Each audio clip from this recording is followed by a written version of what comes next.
இந்த வீடியோ பார்க்குற எல்லாருக்கும் வணக்கம். நம்ம இன்றைக்கி என்ன செய்ய போகிறோன்னா கோதுமை ரவா கிச்சடி தான் பண்ண போகிறோம். கோதுமை ரவாவில் வந்து உப்புமா பண்ணலாம். அதை வந்து இப்போ எல்லா காய்கறிலாம் போட்டு கிச்சடி பண்ண போகிறோம்.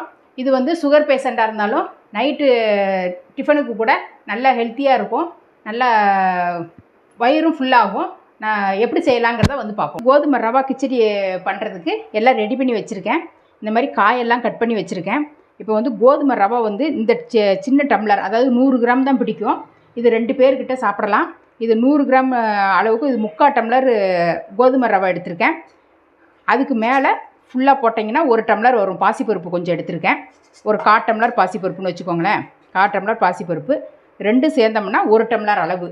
இதை வந்து இந்த 2ஐயும் நல்லா ஃபஸ்ட்டு வறுத்துருவோம். சட்டி அடுப்பில் வச்சுருக்கேன். ஃபஸ்ட்டு வந்து பாசிப்பருப்பு போட்டுடலாம்.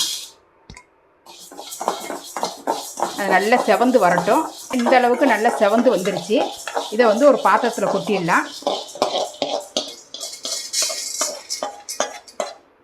திருப்பி அதே பாத்திரத்தை அடுப்பில் வச்சுட்டு இந்த 3/4 டம்ளர் அளவுக்கு கோதுமை ரவை அதையும் போட்டு லேசாக வறுத்துடலாம். இது வந்து சீக்கிரத்தில் கருகிரும். அதனால் ஸ்லோவாக வச்சு நல்லா பெரட்டி விட்டுக்கிட்டே இருங்க. கைவிடாமல் பெரட்டுங்க, இல்லைனாக்கி கருகிரும். ரவை வந்து கோதுமை ரவையும் வறுபட்டுருச்சு. இதையும் ஒரு பிளேட்டில் கொட்டி ஆற வச்சிடலாம். வந்து கொஞ்ச நேரம் ஆறட்டும், ஆற வச்சிடலாம். இந்த பாசிப்பருப்பு வந்து வறுத்து வச்சுருக்கோம்.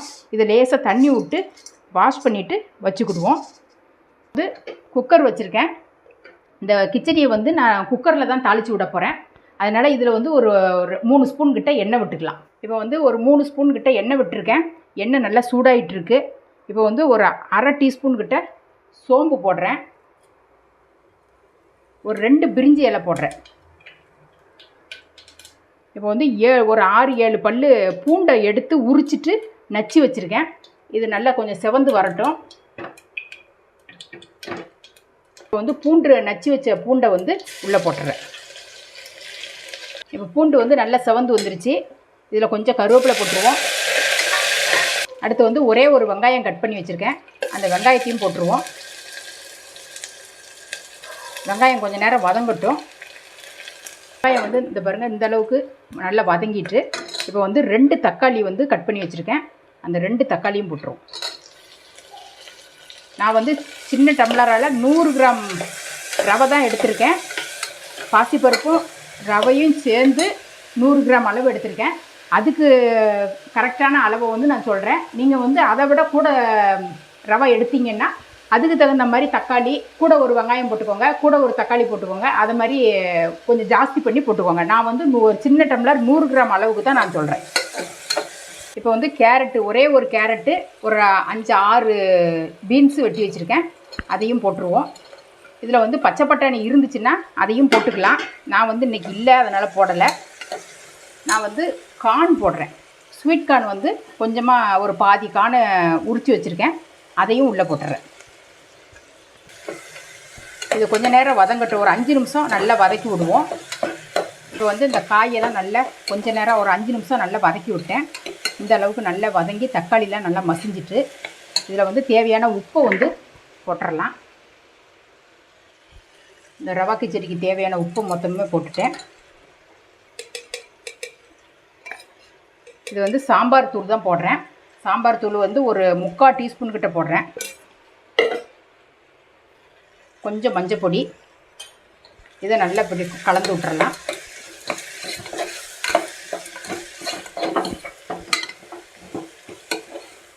வந்து கிச்சடிக்கு வந்து தண்ணி சேர்த்துக்கலாம். நான் இந்த இந்த டம்ளரால் ஒரு பருப்பும் ரவையும் 2 சேர்ந்து 1 டம்ளர் எடுத்திருக்கேன். இதால் நான் 4 டம்ளர் தண்ணி விட போகிறேன்.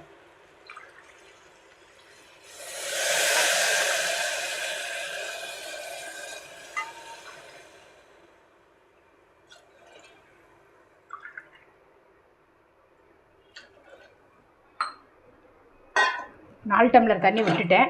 இந்த தண்ணி வந்து லேசாக ஒரு கொதி வரட்டும். வந்ததுக்கப்புறம் அந்த ரவையையும் பருப்பையும் சேர்த்துட்டு குக்கரை மூடிடலாம். இந்த ஸ்டேஜில் வந்து நீங்கள் இந்த தண்ணியை லேசாக வாயில் வச்சு பார்த்தீங்கன்னா உப்பு காரம் எல்லாம் கரெக்டாக இருக்கான்னு பார்த்துக்கலாம். செக் பண்ணிவிட்டு நீங்கள் காரம் பத்தலைனாலும் உப்பு பத்தலைனாலும் அந்த இதை போட்டு நல்லா மூடி வச்சுருங்க. இப்போ வந்து நல்லா தண்ணி கொதிச்சுட்டு பாருங்கள். இப்போ வந்து இதோட இந்த பருப்பு வந்து நல்லா தண்ணி ஊற்றி கழுவி வச்சுருக்கேன். அதையும் உள்ளே போட்டுருவோம். வறுத்து வச்ச ரவையையும் உள்ளே போட்டுடலாம். உள்ளே போட்டுட்டு நல்லா கிளறி விட்டுட்டு இப்போ குக்கரை மூடிடலாம். இப்போ வந்து எனக்கு வந்து காரம் உப்பு எல்லாமே கரெக்டாக இருக்குது. இந்த ஸ்டேஜில் வந்து நீங்கள் பார்த்துட்டிங்கன்னா செக் பண்ணிட்டீங்கன்னா எது பத்தலையோ அதை போட்டு மூடி வச்சிட்டோன்னா கரெக்டாக வந்துடும். இப்போ வந்து குக்கரை மூடிடலாம்.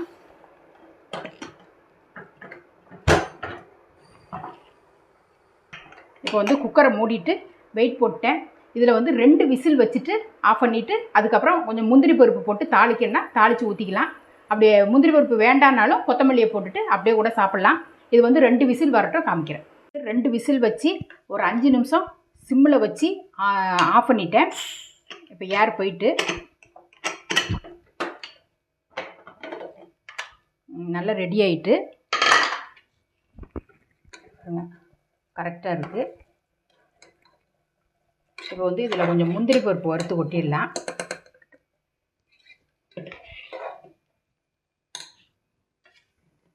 கொஞ்சமாக கொத்தமல்லி போட்டுறேன்.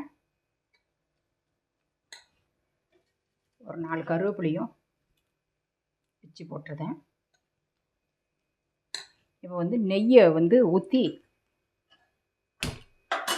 ஒரு பாத்திரத்தை வச்சுருக்கேன். இது வந்து உங்களுக்கு தேவைன்னா நெய்யை ஊற்றி முந்திரி பருப்பு போட்டுக்கலாம். இல்லைனாலும் அப்படியே கூட சாப்பிடலாம். நெய் கொஞ்சம் போட்டால் கொஞ்சம் வாசனையாக இருக்குங்கிறதுனால ஒரு 2 ஸ்பூன் நெய் 3 ஸ்பூன் கிட்ட விட்றேன். நெய் வந்து நல்லா சூடாயிட்டு இப்போ வந்து கொஞ்சம் முந்திரி பருப்பு போடுதேன். அது கொஞ்சம் நல்லா செவந்து வரட்டும். நல்லா செவந்து வந்துருச்சு. இப்போ அடுப்பை ஆஃப் பண்ணிடுறேன். இப்போ அதை கிச்சடியில் ஊற்றிடலாம்.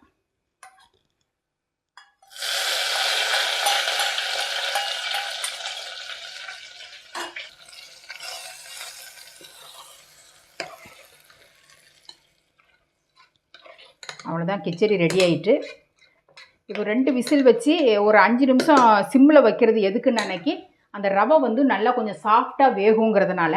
இப்போ வந்து நான் தட்டில் கிச்சடி வந்து நெய் முந்திரி பருப்பு எல்லாத்தையும் ஊற்றி நல்ல ஒரு கிளறி விட்டாச்சு. இப்போ வந்து கிச்சடி ரெடி ஆகிட்டு இப்போ சாப்பிட்றதுக்கு எடுத்து வச்சிடலாம். நல்ல கார்ன் போட்டிருக்கிறதுனால நல்ல ஒரு இனிப்பு சுவையும் வரும். இந்த மாதிரி ரவா கிச்சடி வந்து நல்ல டேஸ்ட்டாகவும் இருக்கும். நீங்கள் இந்த மாதிரி செஞ்சு பாருங்கள்.